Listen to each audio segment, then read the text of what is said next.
For the third episode of Player Picks for 2021, we have Carlton's new prize recruit, Zach Williams. Definitely a really interesting pick. I think a lot of people are saying he's a lock. When people talk about the defence in Supercoach, if I'm reading an article or something, the first player mentioned is Zach Williams. I think that's completely ridiculous. I don't understand that, especially with his durability issues. But nonetheless, he's underpriced for what he can do. New club, more midfield time. You can see the upside in this pick. I thought he should have been All-Australian in 2019. Really good off halfback, run and carry, good kick. Just if you want to play fast-paced, Zach Williams is the guy you want in your back line. Last year he averaged 85, a few interruptions with injury, and an interrupted pre-season. So you can probably put that down to that, as well as the hub. The Giants didn't cope very well. But before that he averaged 101 and 94. So pretty good scores. Although one of those, I think 2018 he missed completely with a ruptured Achilles. 2017, 2019, you'd say that's premium scoring. So that's pretty good. But yeah, Zach Williams, I think we'll get into the risk assessment now. I think he'll fit well at Carlton. But yeah, again, he's a good price, but I think there are more dependable options in defence. But yeah, we'll make a final verdict at the end of the video. So with the risk assessment, as you can see, a few issues here. Some of these I've put down to, some of them are subjective, some of them are objective. Try and keep things as objective as we can, but I have my personal views on Supercoach on certain things, so I'll explain that in a moment. Job security is completely fine. It's January, so we don't know about his interrupted pre-season or if it's even been interrupted. But yeah, it seems to be going fine at the moment. I haven't heard anything. Is this player considered injury prone, especially with soft tissue injuries? This is clearly the main issue. So over his, I think he's mid-20s now. Well, over the past few years, the two main recurring injuries are the Achilles and the hamstring. So he's done the hamstring a few times, but the Achilles, he had soreness at the start of 2020. And then I believe he missed a few games with an Achilles, and he missed the first round with Achilles injury. A few weeks later, he did his hamstring, and then later in the season, he had Achilles soreness again. So for someone who bases a game, or who sprints a fair bit during games, Achilles is not the injury you want.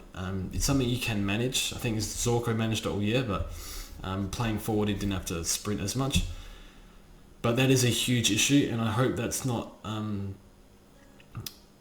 lingering from his Achilles rupture from a few years ago. But that is a big concern because that's going to affect, in the midfield, there's a lot of footwork going on. I think they split step in the midfield. I know that's a thing in tennis, but I've heard it can be a thing in football, but I'm not 100% sure. That can affect the Achilles injuries. But yeah, the injury history, it's just too long. The chances that he gets through a full season playing 22 games are very slim to zero. So for that reason, as a starting pick, even though he's the right price, it's very hard to go past this. Durability is so important in Supercoach, but you can definitely see the upside. Never played 20 games 3 times. And also another thing with this injury-prone point is the amount of knocks he cops in game. As someone who's watched him closely after owning him for a few times, I think twice I've owned him, the amount of times he has a band-aid on fan footy, which basically means he's gone off the ground for minor treatment or he's received a knock or something, it just happens a lot. And with more contested ball happening in the midfield, I can still see that happening. I don't know if it's luck, but he just seems to cop an absurd amount of knocks during games. Very frustrating. So he's in his prime. He does have a Supercoach friendly role, halfback, flank or midfield. Is this player at risk for a role change? Well, the interesting thing with this is he's actually played a little bit of half forward over his career, just small stints in the preseason and during some games.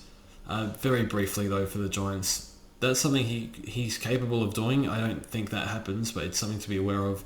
And then with the role change between mid and halfback, if he goes halfback, how is point sharing going to go? But it sounds like he's going to play midfield. So this could probably be green, but it's something to be aware of. So is this player a proven scorer? I mean, he is a proven scorer, but the one thing with Zach Williams is we've never seen him play an entire season in the midfield. Is that something his body is capable of doing? And is that something he can score well in every week? We've seen it for about a third of a season. We haven't seen it for a full season. And of course last year, although he's had injuries, or in 2020, yeah, his most recent form, he didn't play as well, only averaged to 85.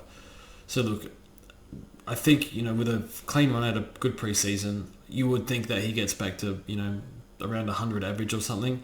But just something to be aware of. So, yeah, just only the one season above 95. He did have the one season above... he had the one season scoring 94, but something to be aware of. And the final one is, does this player have any off-field issues that could affect performance? So this is a subjective point, and he seems like a great role model, hard worker. The only issue, minor issue, I don't think this will affect him, but it's possible. But some players, when they get massive contracts, they can get a little complacent, just from a motivational point of view. It has nothing to do with Zach Williams himself, but the fact that he went to Carlton for money. Carlton outbidded St Kilda. That's what happened. You might hear, he supported Carlton, all this. St Kilda pulled out because Carlton offered more money. Absurd amount of money, 900,000. And yeah, the Saints said no, can't pay that for an injury-prone player. So look, I think this will be fine. This is just being very sceptical, but yeah, it's not unusual for players to go poorly on massive contracts. Think, I don't know, Dale Thomas, maybe Dane Beams. I'm not sure who else, but yeah, there's a few examples out there I can't think of at the top of my head. Nick Malcheski, that was a few years ago. Probably nothing, but it could happen. Everything else is pretty fine, but yeah, don't think he'll get tagged with Cripps and Walsh in the team. So that's my verdict on Zach Williams. For me, he is far too high risk, and I actually think he's a complete trap, to be honest, given the injury history. But nonetheless, pick him if you want, but if you don't pick him, you're not picking him because you think that his durability issues are too big, and for that reason, don't jump on him early if he jumps out the blocks, because you've picked him with a view of a long-term... Well, you've picked him with a long-term view.